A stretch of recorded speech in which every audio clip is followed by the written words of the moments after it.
xisbiga cadaaladda iyo daryeelka ee UCID oo ay maanta ku beegneed maalintii ugu dambeysay ololaha kaambeynka doorashada aqalka madaxtooyada ayaa waxay kumanaan kamid ah taageerayaasha xisbiga cadaaladda iyo daryeelka ee UCID soo bandhigeen taageerada ay u hayaan xisbigaasi waxayna socod dheer ku soo mareen sharciyada ay ka kowsato magaalada Ceelafweyn ee galbeedka gobolkaasi Sanaag socod dheer kadib waxay taageerayaashan isugu soo biishubteen khariidada weyn ee ku taala bartamaha magaalada Ceelafweyn ugu horreyn waxa halkaasi ka hadlay mas'uuliyiinta kala duwan ee xisbiga UCID aqoon-yahano iyo waliba taageerayaal aad u fara badan waxayna yiraahdeen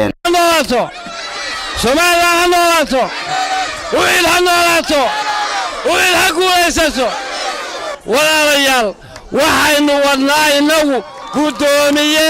ilaahay ku xidhan sida ilaahay loogu kala dhow yahay ninka garanaya xilka ilaahay ku leeyahay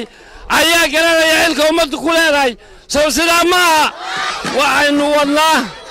gudoomiye daacada muddo dheer waddankan u soo halgamay gudoomiyaha ugu xogogaalsan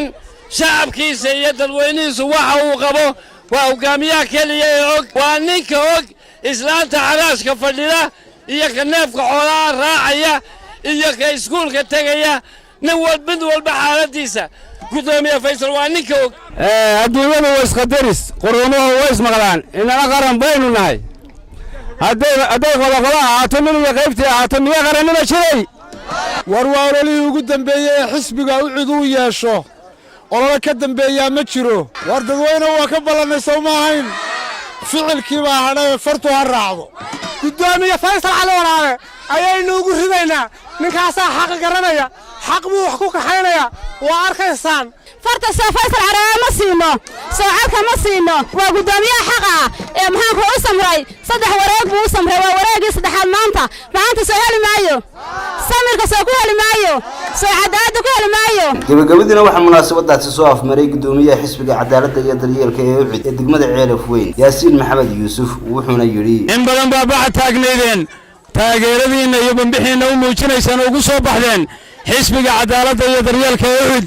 waa idinka mahad celinayna mar iyo laba iyo saddexba taageeradan ballaaran ee noo muujiseen guulaysta waan idin leenahay guulaysta gudoomiyaha xisbiga Faysal waxa dadku cidna looga warrami maayo waa gudoomiyihii cadaaladda iyo daryeelka waa ninka u taagan maanta inuu cadaalad iyo daryeel dadkan ku xukumo Axmed Mursal Askar TV-ga caalamka Universal Ceelafweyn